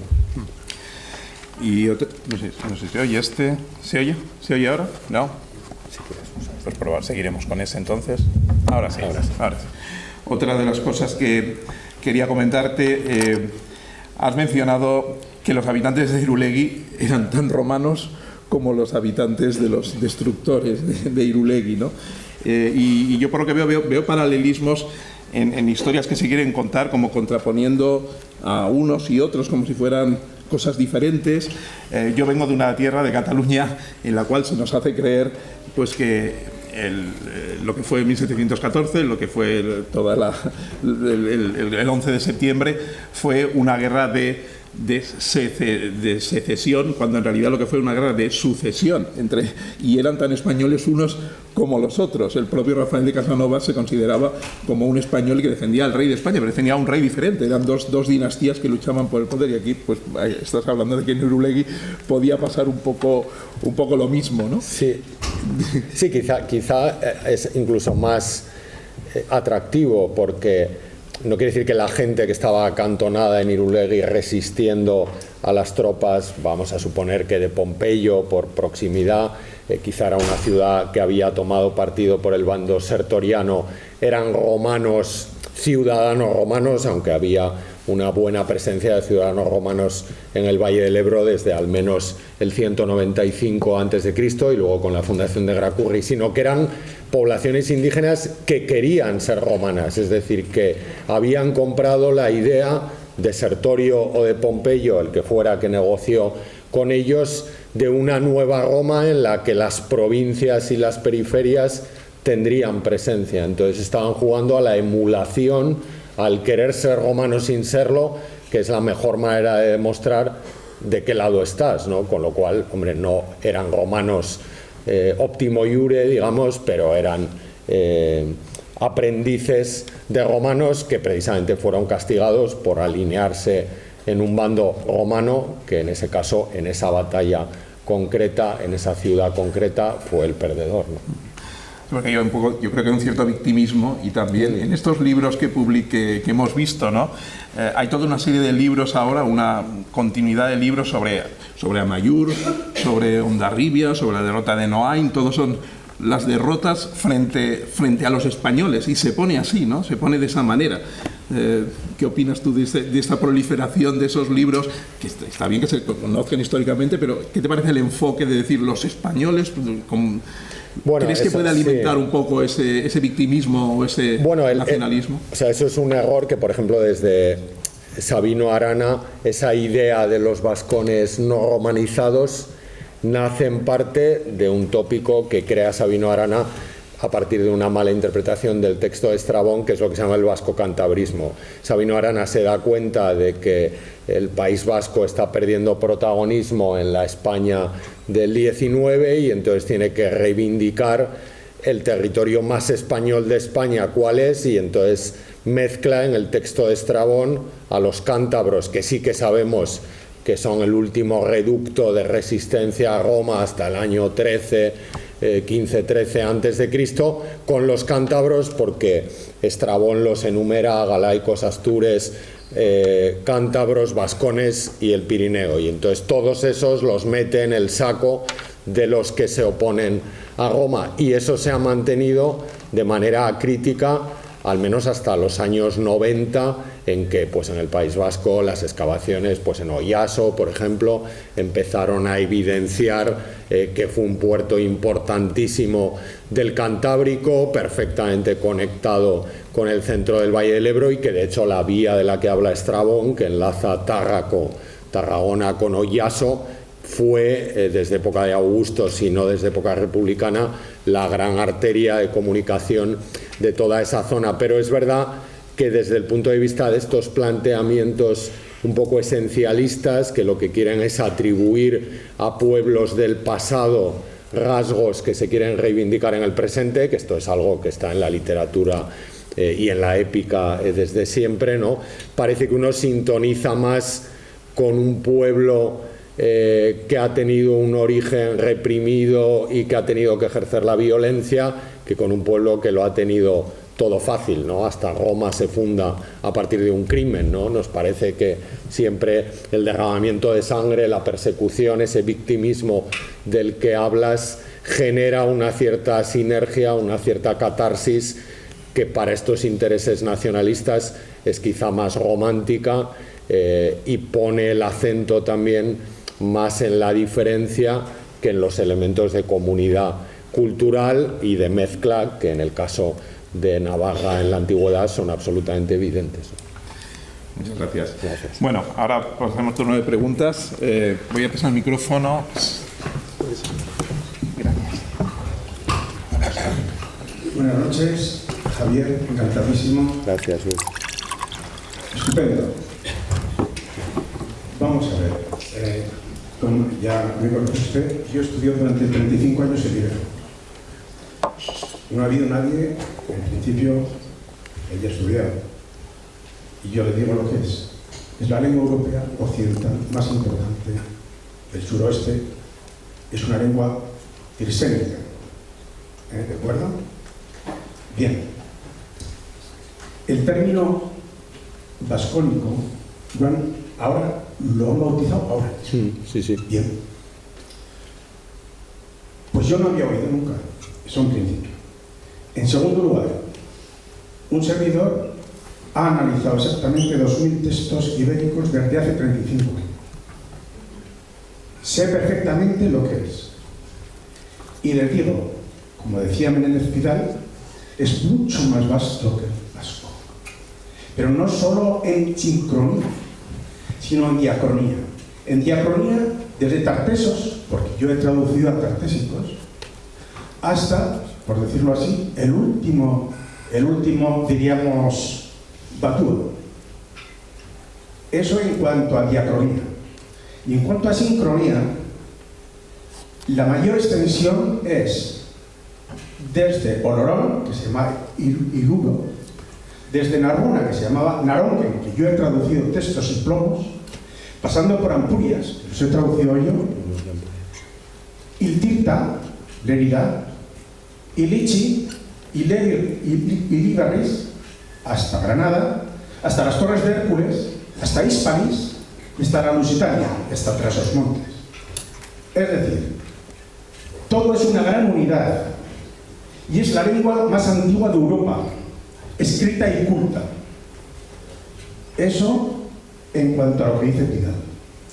Y en cuanto a lo que dice Baroja, así, comenta exactamente que es exactamente el ibérico, o la paleografía, la asignatura pendiente más importante de la arqueología, de la lingüística y de la historia antigua prerromana.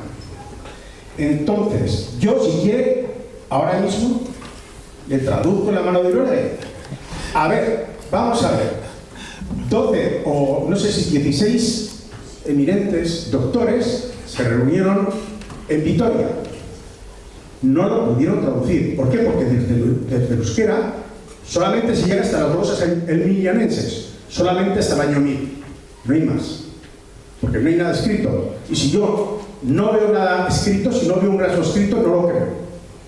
Pero yo sí he visto escritos de Tartessos, yo sí he visto escritos de Valdusó, yo sí sé cómo la llamaban a su lengua, los iberos. Sé perfectamente, más o menos, acabo de escribir el último libro. Perdone, sí. Es que quiero dar paso a otras preguntas, sí. Le rogaría que formulara la pregunta. Sí, que tiene 825 páginas ahora mismo, y simplemente le digo esto. Es una gran unidad.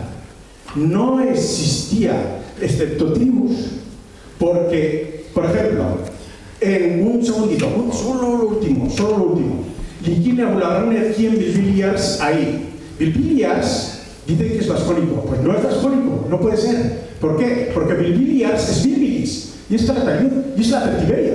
Es decir, hay una gran unidad, una gran unidad del ibero, un gran ibero. Y punto.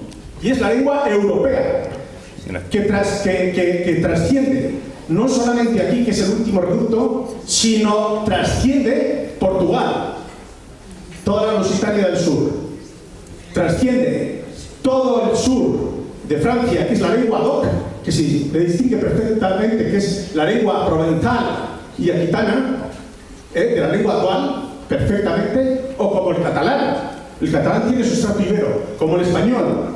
El español tiene cuando decimos vino porque no existía la V en ibero. O no decimos filio como hijo, sino decimos hijo porque cae la F, porque no existía en el ibero. Es el sustrato esencial de la lengua española y es el sustrato también esencial del euskera, que es el último euskera. Gracias, muchas gracias. Por favor. ¿Había alguna pregunta más? ¿Nadie? ¿Ningún? No, hay más preguntas. Ahí, aquí en el centro del pasillo.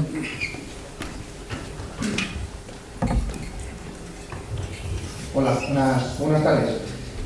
Una duda que me ha salido a mí cuando estabas explicando, creo que lo planteabas como hipótesis o posible opción de que cuando los romanos definían a los vascones no era una etnia única, sino que podían haber sido varios pueblos, varias etnias que los agruparon. Mi pregunta es, primero, si usted piensa que era una única etnia, un único pueblo, o piensa que puede ser varias, una unión, un término que usaron los romanos para unificar varios pueblos, y por otro lado, si es esta segunda, teniendo en cuenta los romanos cómo definían sus enemigos, sus aliados, ¿no? Cántabros, astures, bárdulos, caristios, verones, todos, y también los definían geográficamente en qué posición se ubicaban, ¿cómo sería posible que a los vascos no definiesen todos, cada uno de los pueblos que formasen el grupo de los vascos? O sea, ¿por qué en esta ocasión se habría unificado cuando son normalmente muy específicos en cuanto a la geografía que ubican los pueblos y su zona, ¿no? Gracias. Muy buena pregunta. Bueno, responderé también al profesor Azcona. A ver, yo estoy básicamente de acuerdo en que la interpretación de la mano camina hacia una interpretación desde el ibérico. No sé si tan evidente como la que usted sostiene, pero desde luego que el modelo analítico desde el ibérico es el que ha abierto más aire fresco en la interpretación. Y eso, si ustedes leen los distintos artículos del Fontes Linguae Vasconum, se ve clarísimamente que los tiros van por ahí. Esto lo que permite subrayar también es que al final, para aclararnos en este mundo de las lenguas polihispánicas, lo que necesitamos es hacer lo que usted ha dicho que ha hecho, que es ver muchos textos y tener también mucha paciencia, porque es un conocimiento totalmente acumulativo en el que en cualquier momento puede aparecer un documento que sí que pueda ser la piedra roseta de cualquiera de estas lenguas. Y para la otra cuestión, que también es muy interesante, por matizar, lo que la historiografía venía sosteniendo en los primeros años 2000 es que probablemente, y el profesor Sayas lo resumía con un artículo que siempre viene muy bien para responder esta cuestión, que está en la red además en abierto, que se titula De vascones a romanos para volver a ser vascones. Es decir, los romanos llegan aquí, descubren en el Valle del Ebro una mezcla cultural entre íberos y celtíberos y una presencia probablemente mayoritaria de esos dos componentes, pero una zona concreta donde hay unos individuos que hablan probablemente una lengua distinta y a esos individuos los individualizan como vascones, y eso contribuye con el paso de los siglos a fabricar esa identidad vascona que en los textos solo la tenemos en descripciones de carácter geográfico o administrativo, ¿vale? Y es esa identidad la que se recupera, por ejemplo, en el siglo IV, en los textos de Prudencio de Calahorra o de Paulino de Nola, que hablan de esa gentilitas vasconum del pasado, ¿no?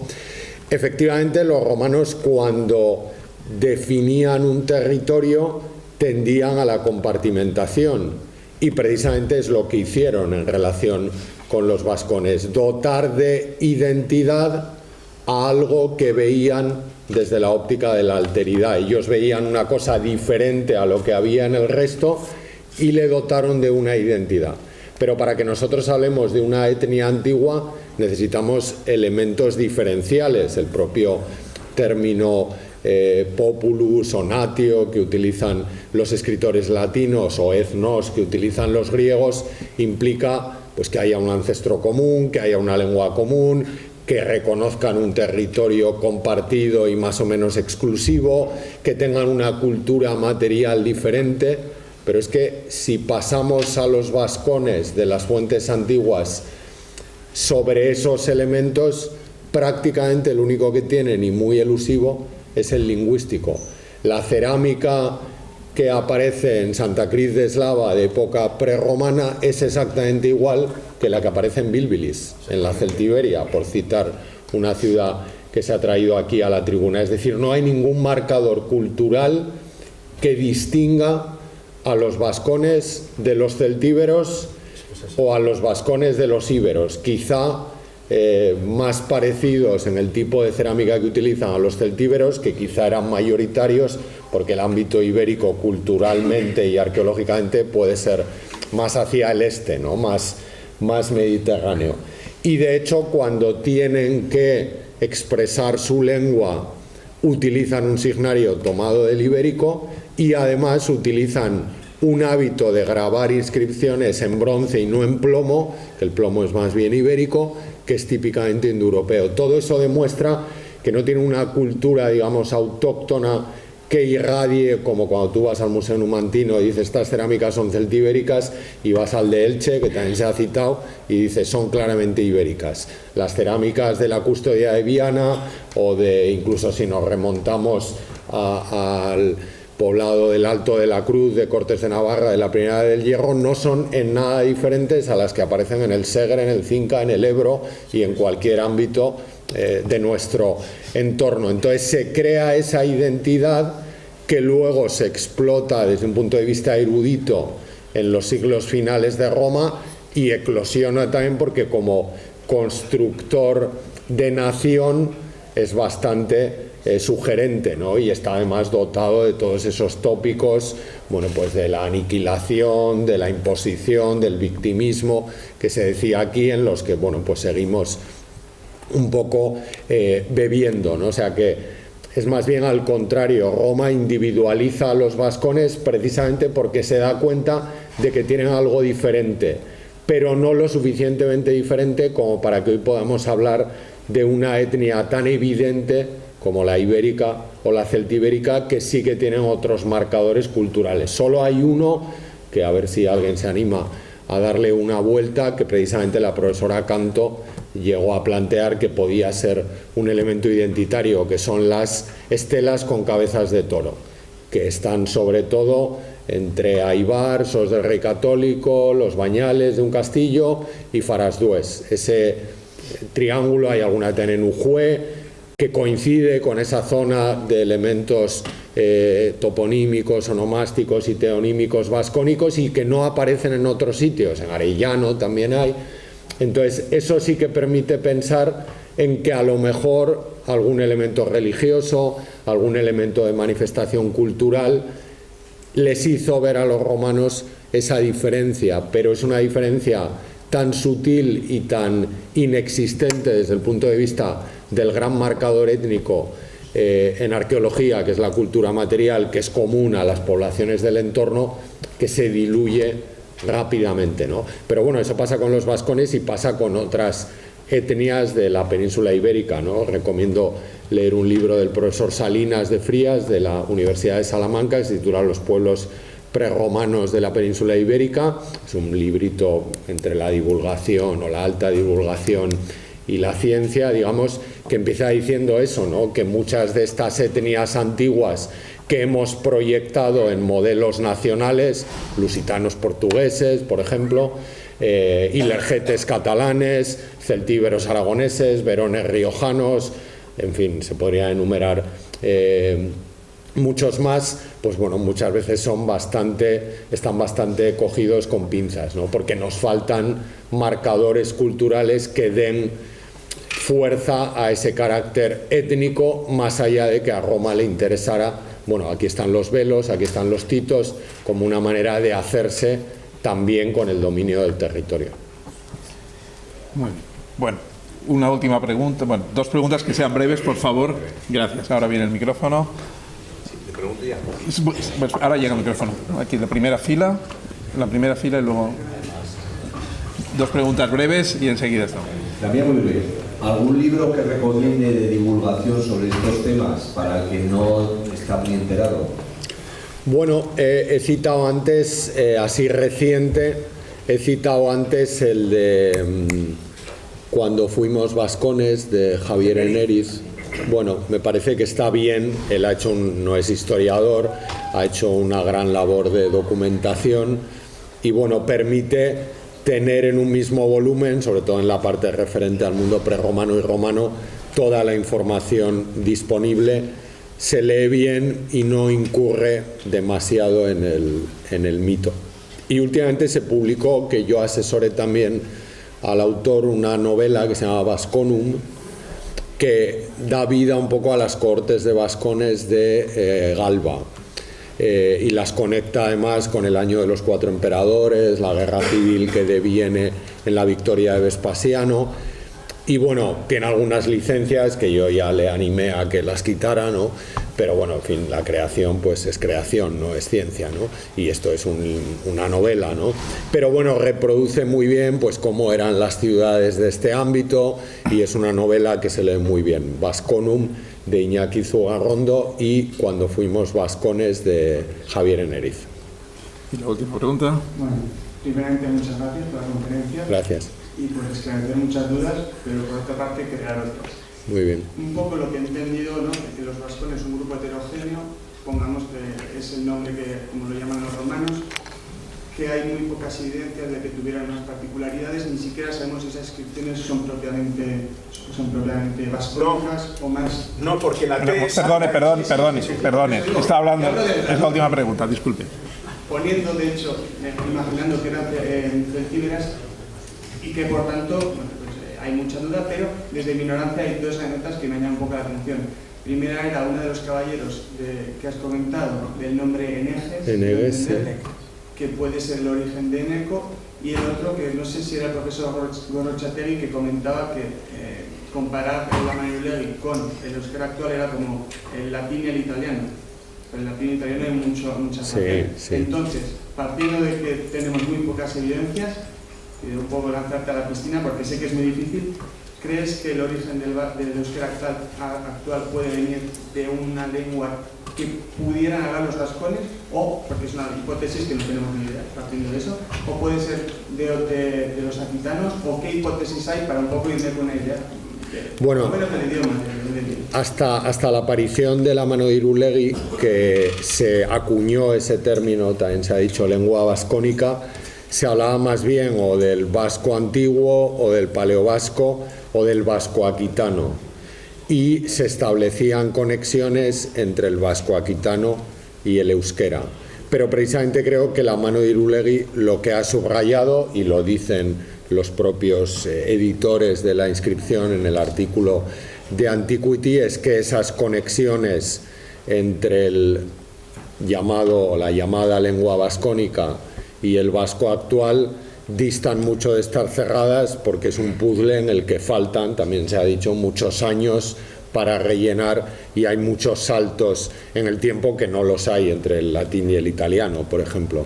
Entonces, dado que el estado actual de la cuestión invita más bien a la prudencia, pues yo prefiero seguir siendo prudente. Hay elementos de coincidencia lingüística, eso es evidente, pero también hay elementos de coincidencia lingüística entre términos que consideramos lengua vascónica, el ilu y el prefijo ili, que aparecen en tantos topónimos en áreas inequívocamente, Iliki es un extraordinario ejemplo, ¿no? Elche, en áreas inequívocamente ibéricas. Parece que hay conexión, pero yo creo que las dudas que ha suscitado a posteriori, cuando se ha estudiado con calma la lengua de la mano de Irulegui, demuestran que probablemente la resolución de esta cuestión nos trascenderá incluso a los más jóvenes, algún alumno de primero que hay por aquí, que estáis en la sala, ¿no? Porque es que harán falta nuevas evidencias para completar ese gap, ese puzzle tan complejo, ¿no? Perdón, me han prometido una brevedad absoluta, brevísimo, por favor. Javier, bueno, tenía muchas preguntas. ¿Qué nos puede aportar la excavación del Castro Vascón de Santa Cruz? Muy buena pregunta, Iñaki. Bueno, voy a ser también muy breve. Primero, conocemos muy poco de la Segunda Edad del Hierro en Navarra arqueológicamente, y lo que conocemos, excepción hecha de Irulegui, pertenece a esas zonas de Navarra más pues conectadas con el dominio lingüístico, digamos, indoeuropeo, ¿no? Pues la custodia de Viana y algunos otros castros, por ejemplo, de la sierra de Lóquiz o de Urbasa, en fin, por ese entorno, ¿no?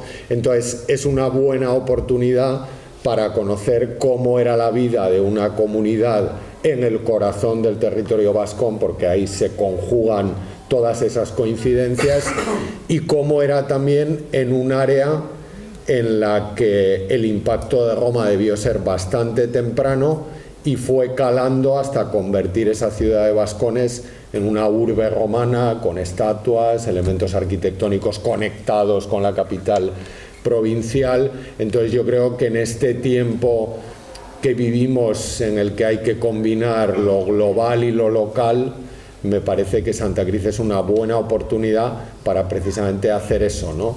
Ver cómo los rasgos autóctonos de esas poblaciones vasconas se convierten en romanas, qué elementos mantienen y cuáles incorporan. Y eso es muy difícil de verlo en otro sitio que no sea en Santa Cruz. Muy bien, pues deme 15 segundos antes de levantarse solamente para darles las gracias a todos por haber venido. Muchísimas gracias también a Javier. Nuevamente les animo a que conozcan más Sociedad Civil Navarra. Si nos rellenan la información podrán recibir pues, en su email, en su teléfono, las actividades que vamos haciendo, como la presentación del libro de Fernando Vaquero, Emboscada Navarra, o como otras que seguimos haciendo. Si no tenemos los datos, a lo mejor no les llega la información, no tenemos medios para hacer grandes publicidades, cuñas de radio o anuncios en periódicos, con lo cual les animo a entrar en nuestra página web, sociedadcivilnavarra.org, a hacerse socios, a hacerse amigos, y repito, muchísimas gracias por venir y hasta el próximo acto. Gracias.